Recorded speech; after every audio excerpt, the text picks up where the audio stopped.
Today's Cowboys Report is powered by Magic Spoon. This is going to be my lunch because it's healthy and tastes delicious. Get $5 off your first order at magicspoon.com/Cowboys. It's cereal that tastes too good to be true.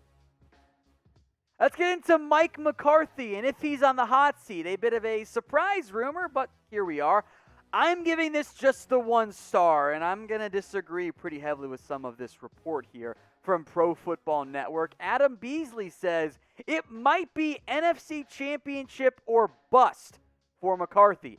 And I have a very tough time getting on board with that. McCarthy's first year was lost due to injury, and there's no way around it.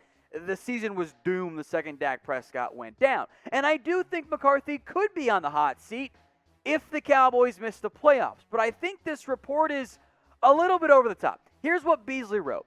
Quote, that grace period is over. The expectations couldn't be higher in Dallas this fall. And in the view of one plugged-in source, it might be NFC Championship game or bust in year 2 for McCarthy. There's a sense around the league that he didn't wear particularly well in his first year with the Cowboys after 13 seasons in Green Bay, and his job could depend on making a deep playoff run. First off, I don't know what wear well means in this context. It doesn't really make any sense to me. And yeah, I think year 1 was a disappointment for Mike McCarthy. But that team was not that good because of the injuries. Frankly, I'm not buying this report. I know that it's constantly assumed or said, Jerry's got no patience. He proved us wrong with Jason Garrett. He was overly patient there. And yes, the clock is ticking for Jerry, and that is a known thing, and that is a fact. But NFC Championship game or bust is extreme. I don't know what the source's expectations are in Dallas. Those are not my expectations. I don't think this team is going to make it to the NFC Championship game. I don't think they have the defensive talent there yet. Now, if they get to the postseason, great. I think that's a great step in year 2 for McCarthy. And I get that he was brought in to win and to win quickly. That's all understandable. But it's not like Dallas went 6-10 with everyone being healthy. Yeah, the defense was a disaster. That's why there was already a coaching change on that side of the ball with the defense coordinator gone and Dan Quinn coming in, Mike Nolan being fired, of course. I think that's extreme. I don't think an NFC Championship game berth is really all that realistic for the Cowboys. I don't think that's the case with where the defense is at. I think that's unrealistic. And I get it. McCarthy's past 3 years, frankly, have not been very good. That's fair. That is accurate. That is correct. But I think expecting that level of success is an unrealistic expectation. Yes, I want the Cowboys to make it there. I think it's a lot more likely that they win the NFC East and then get bounced. If they don't win the division, that's a different conversation. Because McCarthy has shown patience, really, since Chan Gailey. Jerry Jones has showed patience since Chan Gailey. 3 years of Dave Campo, 4 Bill Parcells. Yeah, only 3.5 of Wade Phillips, but 9.5 years of Jason Garrett. The trigger will be quicker this time around, I promise you that. But I think Jerry wants it to be McCarthy. They hired him pretty quickly. They thought he's the guy. Now, if they miss the postseason, that's a different conversation. But if they make the playoffs and lose a close game, I don't think they're going to fire McCarthy unless McCarthy is the only reason why they lost that game. So what do you guys think? Is Mike McCarthy on the hot seat? I lean towards no, but I want to hear from you guys. Get your votes in. Y for yes or N for no. Let's talk CeeDee Lamb now. Could he be wide receiver 1 this year for the Cowboys? I'm giving it 2 stars. I think it's possible. It's not as easy as it might be for Lamb if he were in, say, Las Vegas, who should have taken him. But the hype train keeps on chugging along. The Athletic and SB Nation's Blog and the Boys both mention this idea, and I don't mind it. I know it's mostly speculation, but Lamb looks like he really is in the best shape of his life. The reason why it's not beyond 2 stars, the talent is unquestionably there for CeeDee Lamb, but the competition is stiff between Amari Cooper and Michael Gallup. Lamb last year was on pace for well over 1,000 yards. Then Dak Prescott got hurt, and the passing offense wasn't nearly as effective. Still, he put up 935 in 5 touchdowns this year. And oh, by the way, I know it is best shape of life season. I would argue CeeDee Lamb actually is in the best shape of his life. Here's a recent photo that was posted. CeeDee Lamb there, of course, with his shirt off, looking absolutely chiseled. In the best shape of his life. I really do believe that one right there. He looks nothing short of incredible. In fact, I would argue CeeDee Lamb has kind of shed some potential bad weight and added some muscle, something I am trying to do with the help of my friends over at Magic Spoon. I got the dad bod before I had the kid, and I'm trying to get rid of some of the excess weight right there. But I was skipping breakfast to cut down on the calories because all the tasty stuff was bad for me, and all the bad stuff was tasty. It was just not good for me. The healthy stuff didn't taste good. You get it. So get $5 off your first order at magicspoon.com/Cowboys. This tastes delicious. It's the healthy cereal, though. It tastes too good to be true. It's high in protein, 13 grams or 14, depending on which particular cereal flavor you're using. Peanut butter is higher in protein. Duh, right? It's also very low in carbs. Only 4 grams of net carbs per bowl, and yet tastes like the delicious, not healthy cereal that we grew up with. But it is healthy for you. Magic Spoon, $5 off your first order at magicspoon.com/Cowboys. As I mentioned, the competition for Lamb is intense. There's Amari Cooper, who, if healthy, he might not be fully with that ankle issue right now. Maybe Cooper ends up still being receiver 1, or maybe CeeDee Lamb offers you so many big plays that it ends up being a pretty even split in the end. I think Michael Gallup in the long run is probably going to be wide receiver 3, at least by the end of this season. So pick a wide receiver 1 for me, folks. Who do you have? Type AC for Amari Cooper, type in CD for CeeDee Lamb, or type in MG for Michael Gallup. Get your votes in for me right now in the comments section.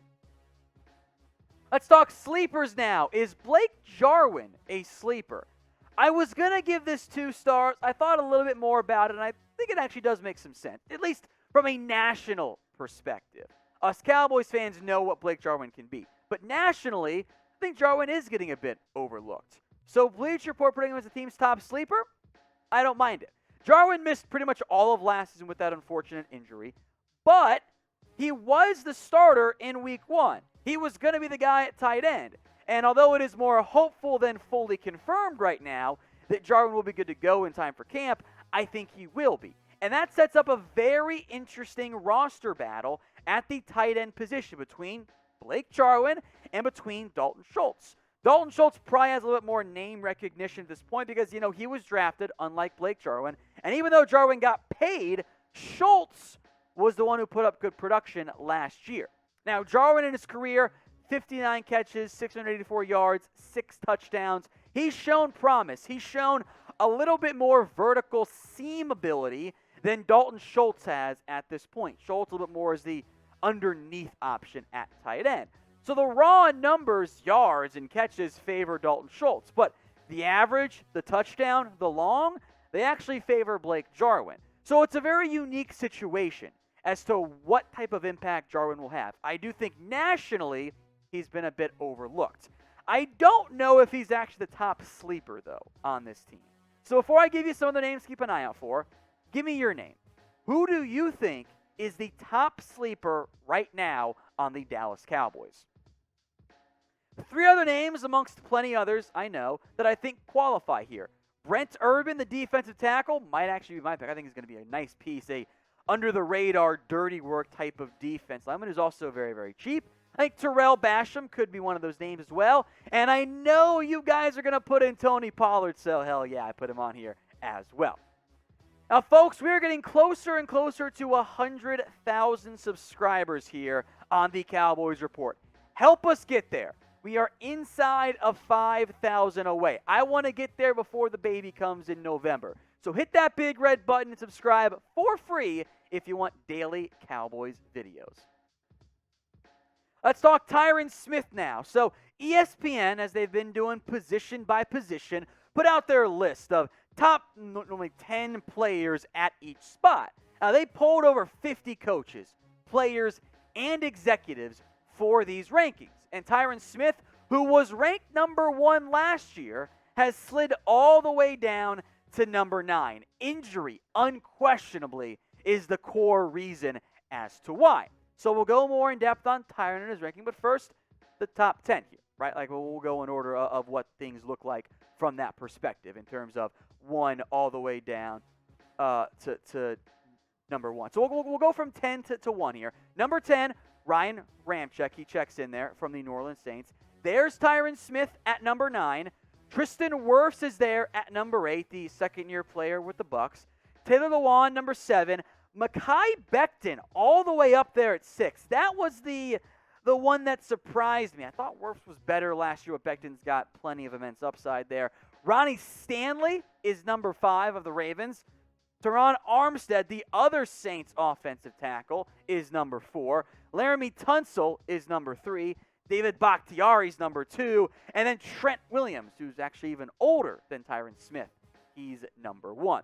So I want you guys right now in the comments section to rank Tyron Smith among all the NFL offensive tackles. Is he 1? Is he 5? Is he 7? Is he out of the top 10 for you? Let me know what you guys are thinking in the comments section. Now, as part of this ESPN article, they had a quote from an unnamed high-ranking NFL official. Here's what he said. Quote, he still has dominant traits, big hands, probably not the power and flexibility he once had, but still very effective. Dallas is a different team when he's healthy and performing at a high level. Now, the last time we saw Smith for most of the year was in 2019. 1 sack, 6 hits, 23 hurries. His run grade wasn't as good. I thought that season he got dinged a lot for some, frankly, BS penalties that brought down his grades overall.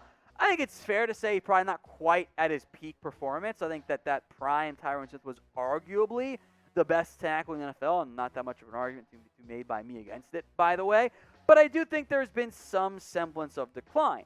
The injuries are a big concern. I think everyone sane of mind agrees with that. That's why the Cowboys have Ty in second. They drafted Josh Ball. They added Brandon Knight and Terrence Steele. A big reason why the team has been so much worse without Tyron Smith, well, A, last year because they didn't have the quarterback either, but also because the backups have been bad behind Tyron Smith. Now, that's not that uncommon because the tackle depth in the NFL is pretty poor, but I think that's a big reason why. I will make note here, briefly by the way, Lael Collins was not included even as an honorable mention on this list. Now, he missed all of last season due to a hip issue that may or may not have been caused by being out of shape or vice versa, whatever it was, didn't play last season. So I get why he was left off that list. Among right tackles, though, I think he very much is a top 10 version.